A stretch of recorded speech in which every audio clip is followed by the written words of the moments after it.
This is the legend of Sleepy Hollow. In the bosom of one of those spacious coves which indent the eastern shore of the Hudson, at that broad expansion of the river denominated by the ancient Dutch navigators the Tappan Zee, there lies a small market town known by the name of Tarrytown. This name was given, we are told, in former days by the good housewives of the adjacent country, from the inveterate propensity of their husbands to linger about the village tavern on market days. Be that as it may, I do not vouch for the fact, but merely advert to it, for the sake of being precise and authentic.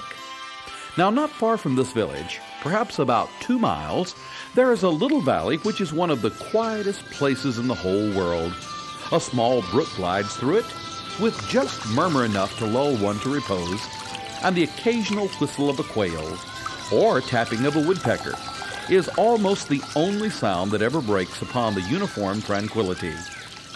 From the listless repose of the place and the peculiar character of its inhabitants, which are descendants from the original Dutch settlers, this sequestered glen has long been known by the name of Sleepy Hollow. A drowsy, dreamy influence seems to hang over this land and to pervade the very atmosphere. Some say that the place was bewitched by a high German doctor during the early days of the settlement. Others, that an old Indian chief, the prophet or wizard of his tribe, held his powwows there before the country was discovered by Master Hendrik Hudson. The whole neighborhood abounds with local tales, haunted spots, and twilight superstitions. The dominant spirit, however, that haunts this enchanted region and seems to be the commander-in-chief of all the powers of the air is the apparition of a figure on horseback without a head. It is said by some to be the ghost of a Hessian trooper whose head had been carried away by a cannonball in some nameless battle during the Revolutionary War, and who is ever and anon seen by the country folk, hurrying along in the gloom of night as if on the wings of the wind. His haunts are not confined to the valley, but extend at times to the adjacent roads, and especially to the vicinity of a church at no great distance.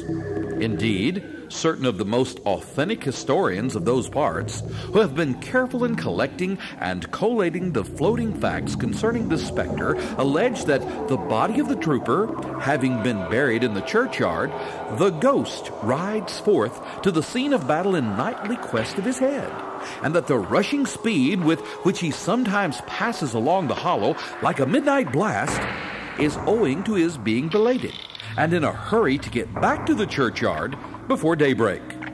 Such is the general purport of this legendary superstition, which has furnished materials from many a wild story in that region of shadows. And the specter is known at all the country firesides by the name of the Headless Horseman of Sleepy Hollow. In this place there abode, in a remote region of American history, that is to say, some 30 years since, a worthy wight of the name of Ichabod Crane, who sojourned, or as he expressed it, tarried in Sleepy Hollow, for the purpose of instructing the children of the vicinity. The cognomen of Crane was not inapplicable to his person.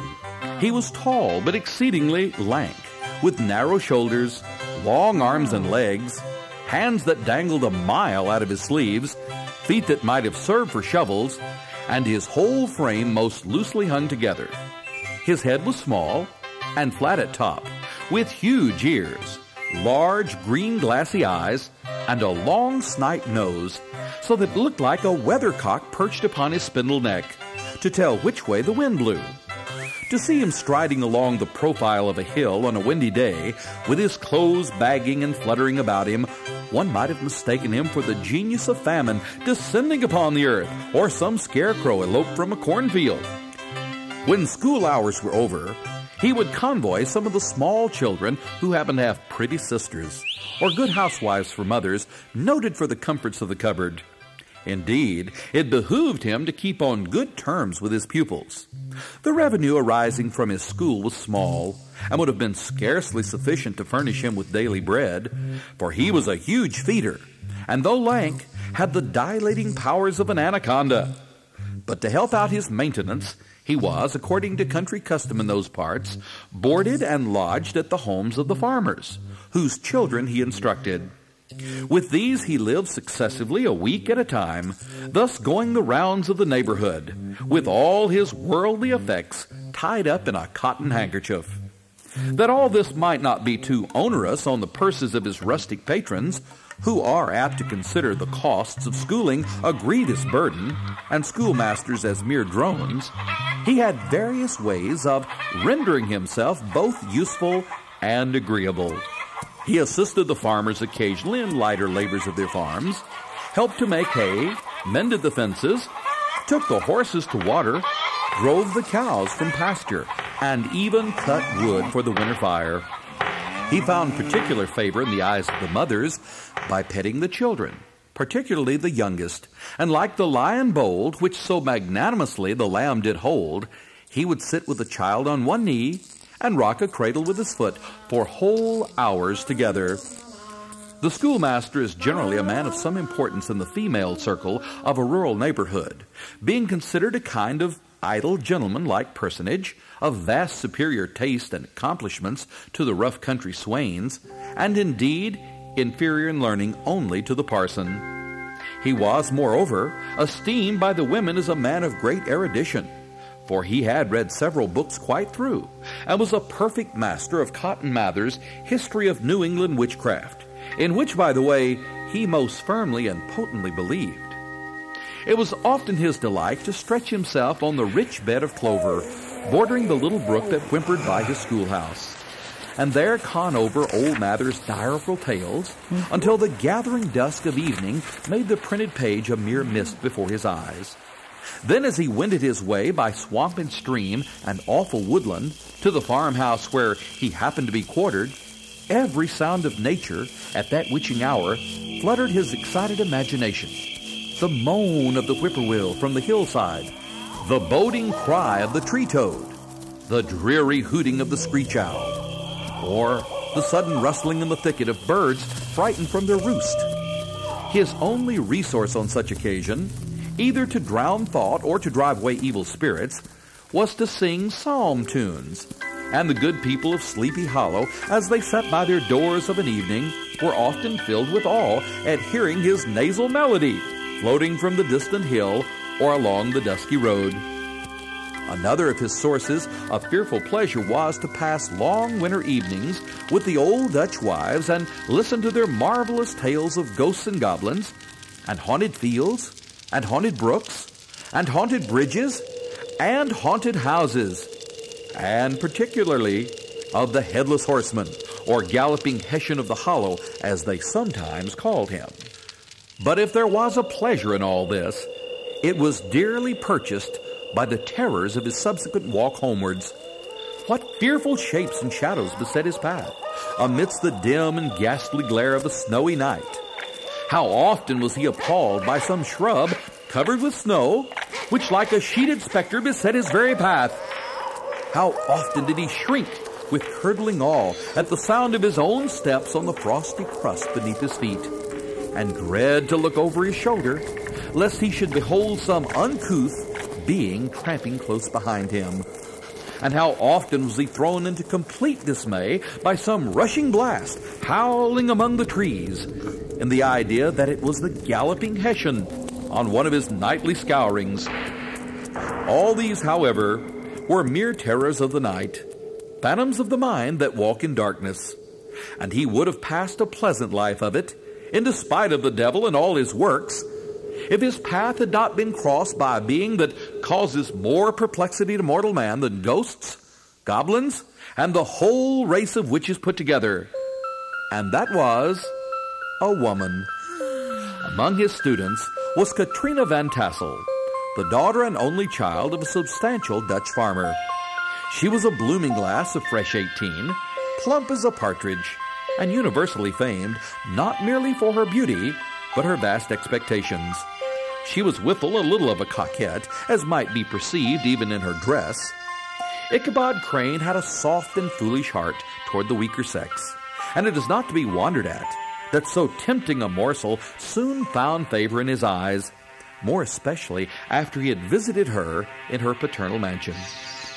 As the enraptured Ichabod fancied all this, and as he rolled his great green eyes over the fat meadowlands, the rich fields of wheat of rye, of buckwheat and Indian corn, and the orchards burdened with ruddy fruit which surrounded the warm tenement of Van Tassel, his heart yearned after the damsel, who was to inherit these domains. I must have her. From the moment Ichabod laid his eyes upon these regions of delight, the peace of his mind was at an end, and his only study was how to gain the affections of the peerless daughter of Van Tassel.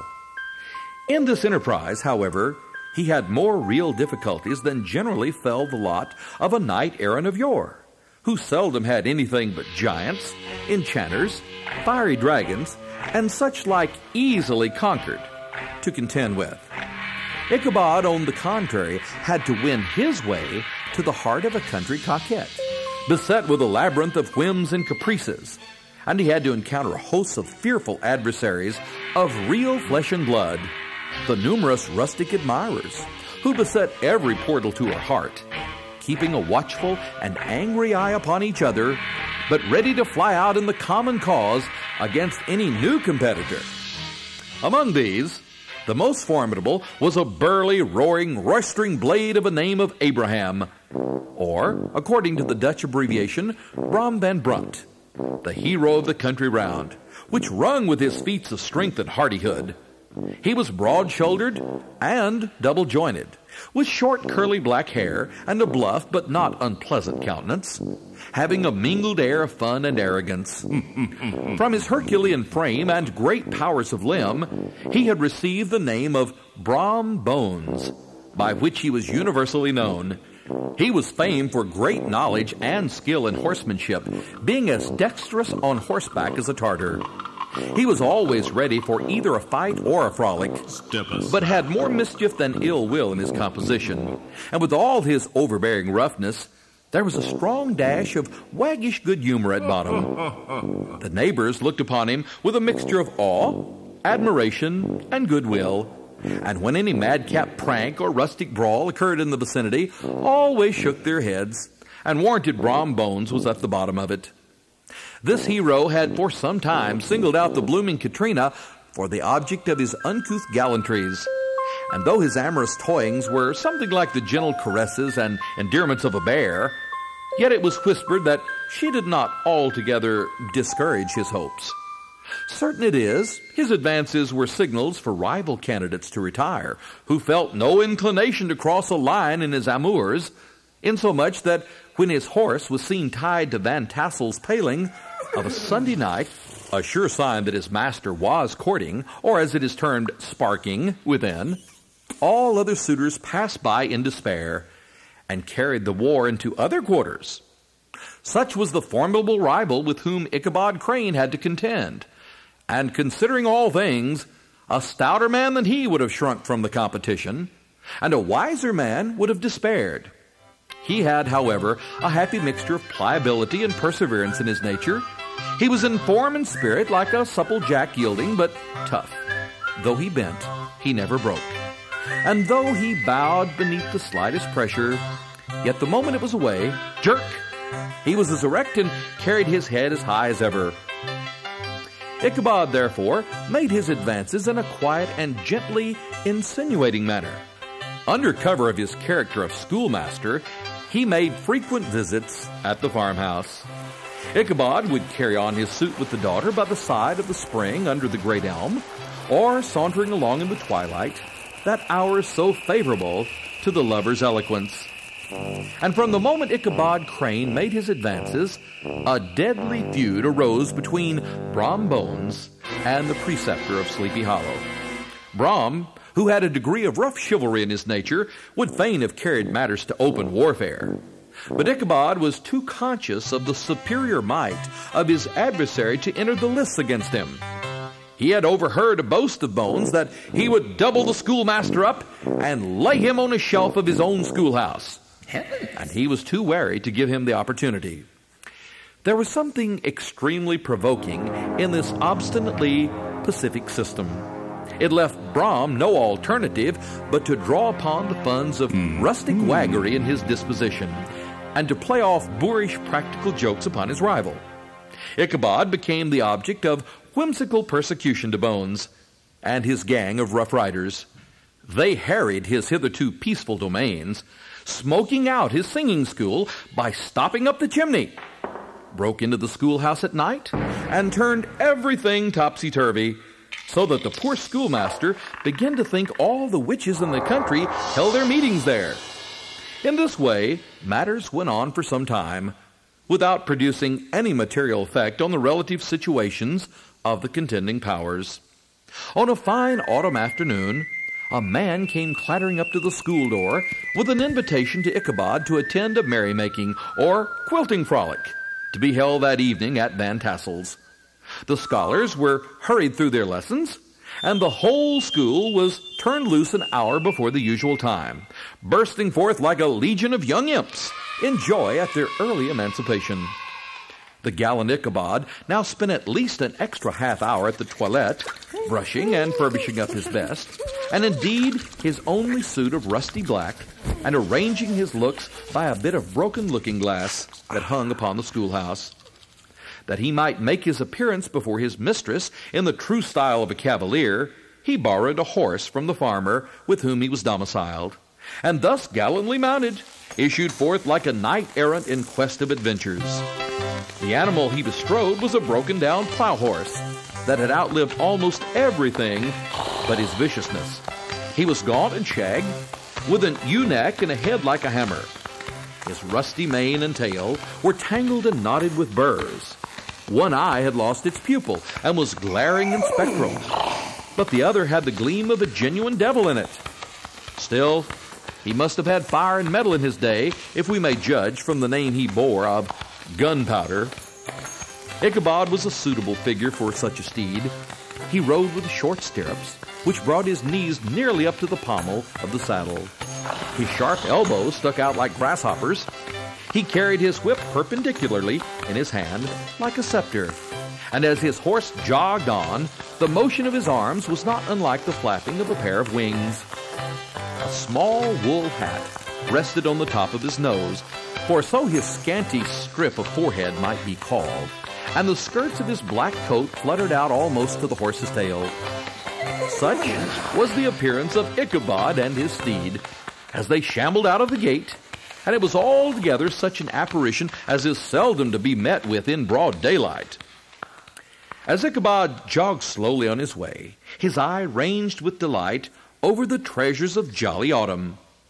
Soft anticipations stole over his mind of Katrina Van Tassel. It was toward evening that Ichabod arrived at the castle of Heer Van Tassel, which he found thronged with the pride and flower of the adjacent country. Brom Bones, however, was the hero of the scene, having come to the gathering on his favorite steed, Daredevil, a creature like himself full of metal and mischief, and which no one but himself could manage. Old Baltus Van Tassel moved among his guests with a face dilated with content and good humor, round and jolly as the harvest moon. His hospitable attentions were brief but expressive, being confined to a shake of the hand, a slap on the shoulder, a loud laugh, and a pressing invitation to fall to and help themselves. And now the sound of music from the common room or hall summoned to the dance. Ichabod prided himself upon his dancing. Not a limb, not a fiber about him was idle, and to have seen his loosely hung frame in full motion and clattering about the room, you would have thought St. Vitus himself, that blessed patron of the dance, was figuring before you in person. How could Ichabod be otherwise than animated and joyous? The lady of his heart was his partner in the dance, and smiling graciously in reply to all his amorous oglings, while Brom Bones, sorely smitten with love and jealousy, sat brooding by himself in one corner. When the dance was at an end, Ichabod was attracted to a knot of sager folk, who, with old Van Tassel, sat drawing out long stories of ghosts and apparitions. The immediate cause of the prevalence of supernatural stories in these parts was doubtless owing to the vicinity of Sleepy Hollow.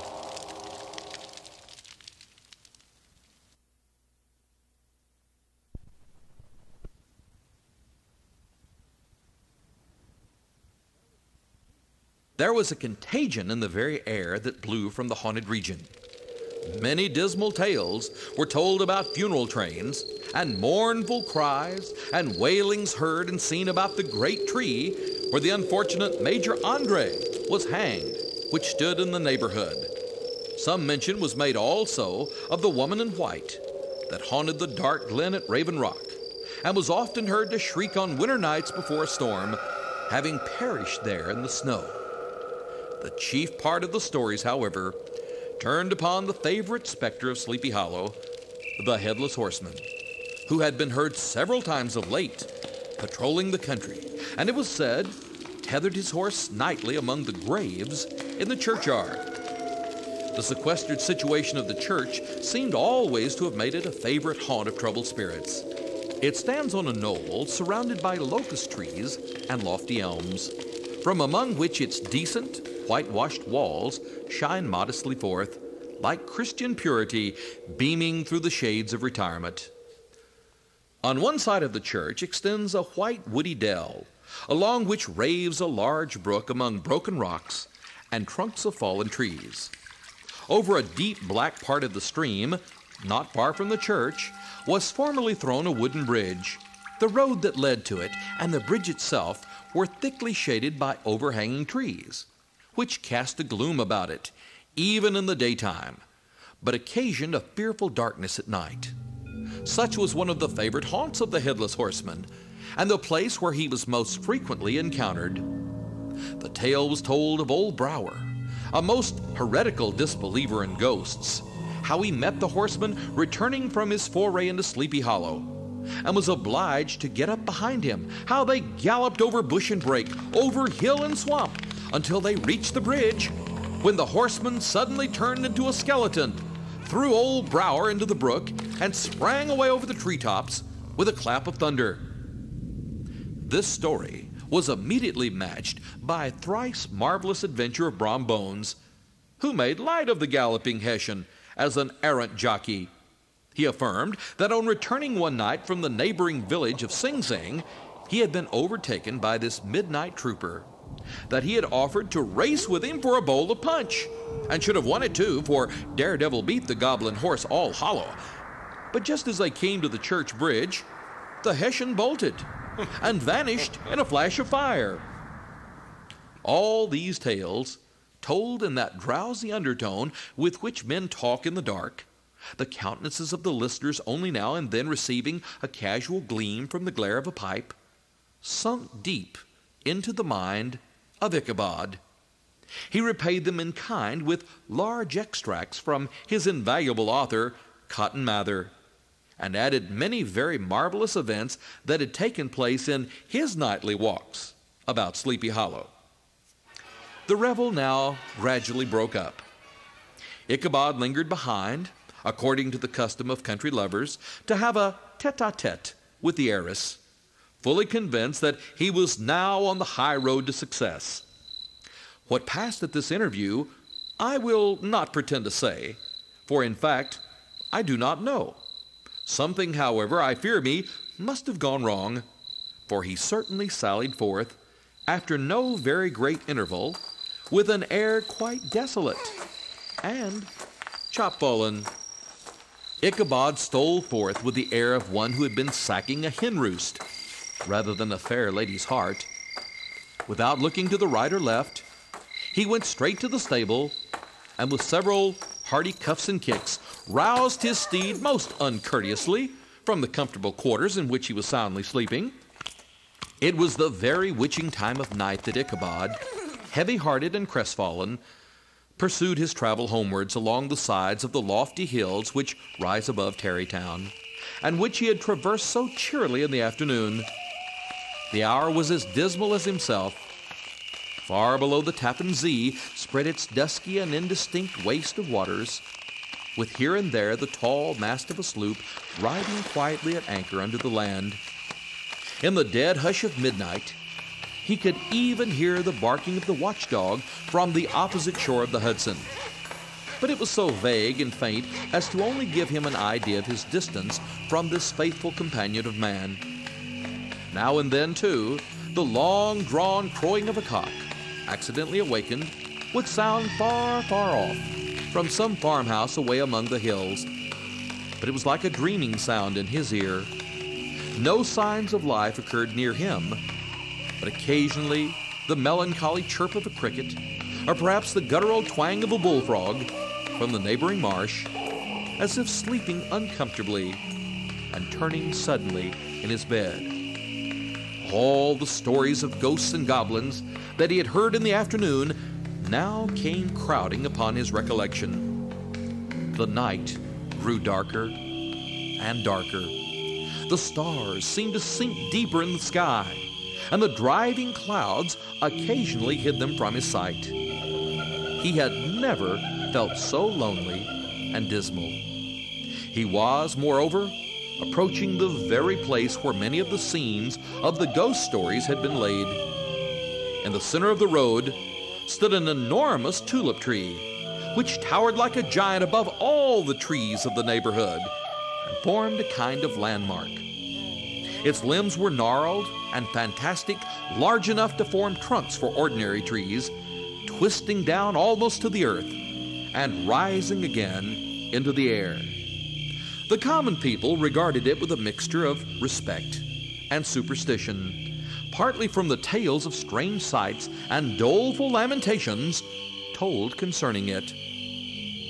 As Ichabod approached this fearful tree, he began to whistle. He thought his whistle was answered.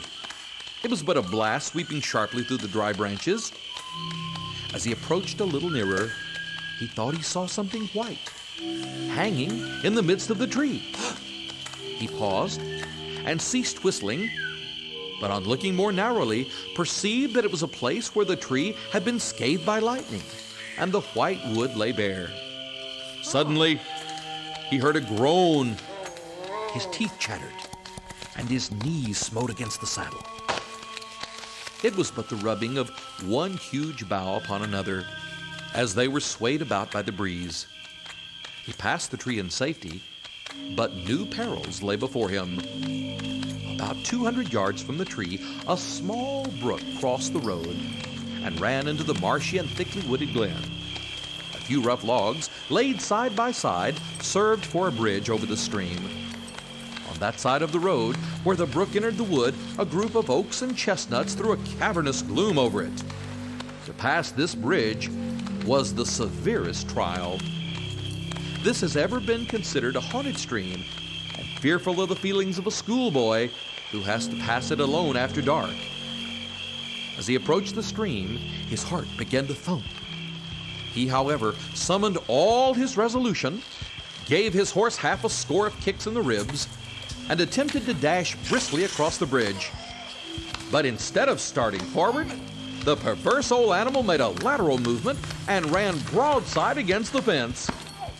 Ichabod, whose fears increased with the delay, jerked the reins on the other side and kicked lustily with the contrary foot. It was all in vain. His steed started, it is true, but it was only to plunge to the opposite side of the road into a thicket of brambles and alder bushes.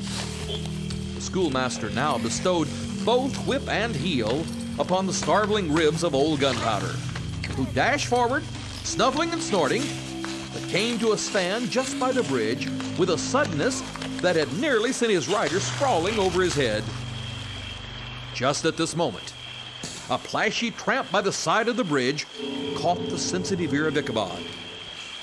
In the dark shadow of the grove, on the margin of the brook, he beheld something huge, misshapen, black, and towering. It stirred not, but seemed gathered up in the gloom, like some gigantic monster ready to spring upon the traveler. The hair of the affrighted schoolmaster rose upon his head with terror. What was to be done? To turn and fly was now too late, and besides, what chance was there of escaping ghost or goblin, if such it was, which could ride upon the wings of the wind? Summoning up, therefore, a show of courage, he demanded in stammering accents, Who are you?" He received no reply. He repeated his demand in a still more agitated voice. Still, there was no answer.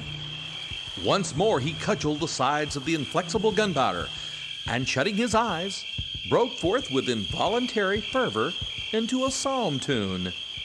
Just then, the shadowy object of alarm put itself in motion, and with a scramble and a bound, stood at once in the middle of the road. Though the night was dark and dismal, yet the form of the unknown might now in some degree be ascertained. He appeared to be a horseman of large dimensions, and mounted on a black horse of powerful frame. He made no offer of molestation or sociability, but kept aloof on one side of the road, jogging along on the blind side of old Gunpowder, who had now got over his fright and waywardness. Ichabod, who had no relish for this strange midnight companion, and bethought himself of the adventure of Brom Bones with the galloping Hessian, now quickened his steed in hopes of leaving him behind. The stranger, however, quickened his horse to an equal pace. Ichabod pulled up and fell into a walk, thinking to lag behind. The other did the same. His heart began to sink within him. He endeavored to resume his psalm tune, but his parched tongue clove to the roof of his mouth, and he could not utter a stave. There was something in the moody and dogged silence of this pugnacious companion that was mysterious and appalling. It was soon fearfully accounted for. On mounting a rising ground, which brought the figure of his fellow traveler in relief against the sky, gigantic in height and muffled in cloak, Ichabod was horror-struck on perceiving that he was headless. But his horror was still more increased on observing that the head, which should have rested on his shoulders, was carried before him on the pommel of the saddle. His terror rose to desperation. He rained a shower of kicks and blows upon Gunpowder, hoping by a sudden movement to give his companion the slip. But the specter started full jump with him. Away then they dashed, through thick and thin, stones flying and sparks flashing at every bound. Ichabod's flimsy garments fluttered in the air as he stretched his long, lank body over his horse's head in the eagerness of his flight. They had now reached the road which turns off to Sleepy Hollow, but Gunpowder, who seemed possessed with a demon, instead of keeping it up, made an opposite turn and plunged headlong down the hill to the left.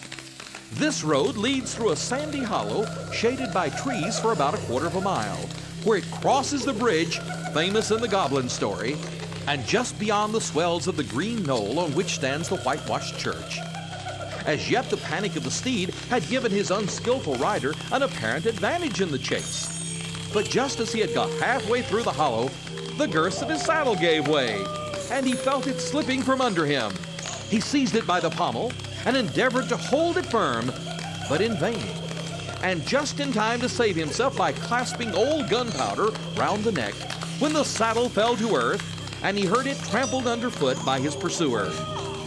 The goblin was hard on his haunches, and, unskillful rider as he was, he had much ado to maintain his seat, sometimes slipping on one side, sometimes on another, and sometimes jolted on a high ridge of his horse's backbone, with a violence that he verily feared would cleave him asunder. An opening in the trees now cheered him, with the hopes that the church bridge was at hand. The wavering reflection of a silver star in the bosom of the brook told him that he was not mistaken. He saw the walls of the church dimly glaring under the trees beyond. He recollected the place where Brom Bones' ghostly competitor had disappeared. If I can reach that bridge, thought Ichabod, I am safe. Just then he heard the black steed panting and blowing close behind him. He even fancied that he felt his hot breath. Another convulsive kick in the ribs, and old Gunpowder sprang upon the bridge. He thundered over the resounding planks. He gained the opposite side, and now Ichabod cast a look behind to see if his pursuer should vanish, according to rule, in a flash of fire and brimstone. Just then, he saw the goblin rising to his stirrups, and in the very act of hurling his head at him. Ichabod endeavored to dodge the terrible missile, but too late. It encountered his cranium with a tremendous crash. He was tumbled headlong into the dust, and Gunpowder, the black steed, and the goblin rider passed by like a whirlwind. The next morning, the old horse was found without his saddle, and with the bridle under his feet. soberly cropping the grass at his master's gate. Ichabod did not make his appearance at breakfast.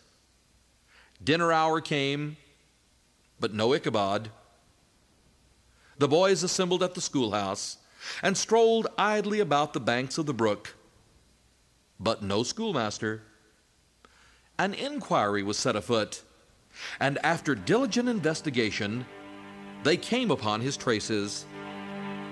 In one part of the road leading to the church was found the saddle trampled in the dirt, the tracks of horses' hooves deeply dented in the road, and evidently at furious speeds, were traced to the bridge, beyond which, on the bank of the broad part of the brook, where the water ran deep and black, was found the hat of the unfortunate Ichabod, and close beside it, a shattered pumpkin.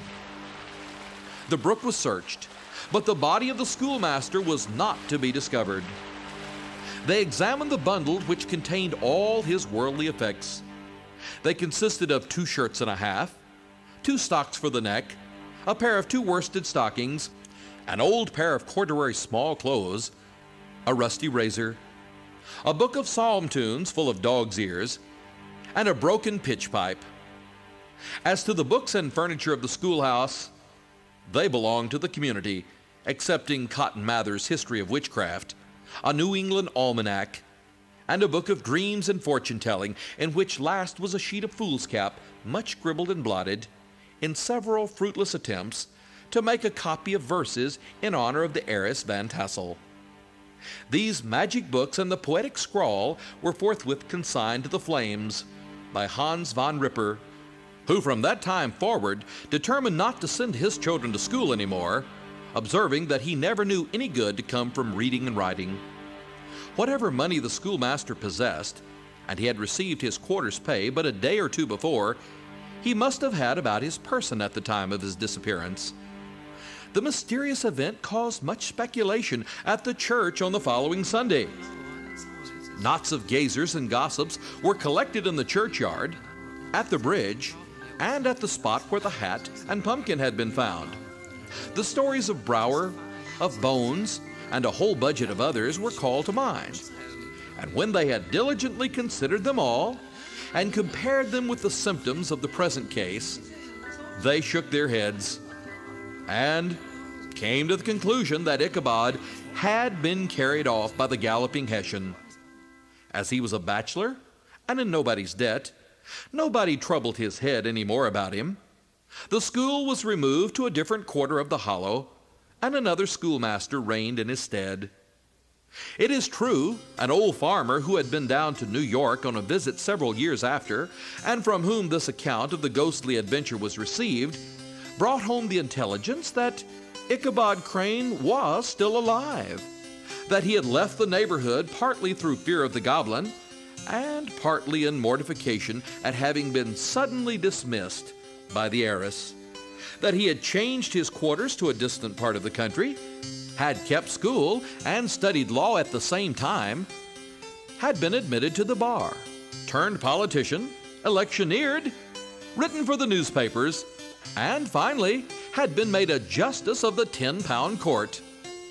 Brom Bones, too, who shortly after his rival's disappearance conducted the blooming Katrina in triumph to the altar, was observed to look exceedingly knowing whenever the story of Ichabod was related, and always burst into a hearty laugh at the mention of the pumpkin, which led some to suspect that he knew more about the matter than he chose to tell.